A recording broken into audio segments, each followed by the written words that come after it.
সুপ্রিয় দর্শক, ঢাকা শ্যামবাজার থেকে যে পেঁয়াজের দরদাম জানিয়ে দিতে চাচ্ছিলাম যে আজকের বাজারে কত টাকা পরিমাণে পেঁয়াজ আলুর দরদাম চলছে আপনাদের সকলের কাছে কিন্তু ইতিমধ্যে আমি সাব্বির খান জানিয়ে দেব। এবং এই রাজধানীর শ্যামবাজারে আমরা যতটুকু পরিমাণ দেখতে পাচ্ছি বর্তমান মার্কেটে কিন্তু নিত্য প্রয়োজনীয় পণ্যের কিন্তু প্রচুর পরিমাণ আমদানি রয়েছে।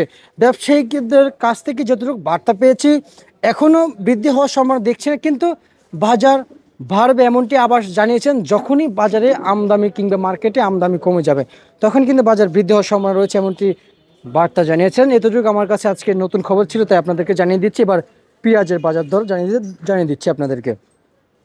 আজকে পেঁয়াজ বিক্রি চলছে প্রতি কেজি পাইকারি দরে।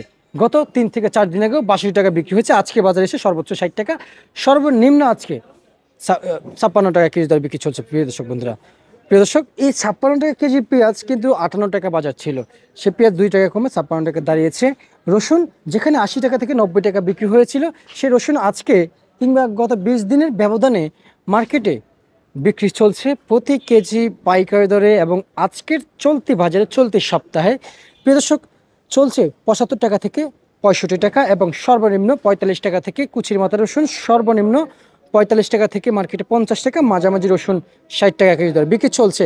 প্রিয় দর্শক, যেমনটি বাজার দেখছেন এবং আমরা কিন্তু এদিকে আলু দেখতে পাচ্ছি। আলুর যে বাজার মৌসুমের শুরু থেকেই দেখতে পাচ্ছি যে হারে আলু আসছে, দাম বৃদ্ধি হওয়ার আশঙ্কা কিংবা সম্ভাবনা কেউই দেখছে না এখন পর্যন্ত।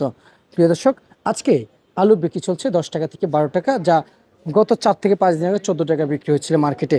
প্রিয় দর্শক, যে বাজার তালিকা ছিল সেটা আপনাদেরকে জানিয়ে দিচ্ছি। আপনারা সকলে জানতে পেরেছেন যে আসলে আজকের চলমান বাজার কিংবা চলতি বাজারে কত টাকা কেজি দরে বিক্রি হয়েছে, বিক্রি চলছে, সেটাও কিন্তু আপনারা জানতে পেরেছেন আমার কাছ থেকে। দর্শক, ঢাকা থেকে আজকে সর্বোচ্চ বাজার তালিকা জানিয়ে দিয়েছি আপনাদের সকলের কাছে, এবং এই ছিল আজকের সর্বশেষ বাজার তালিকা আমার কাছ থেকে।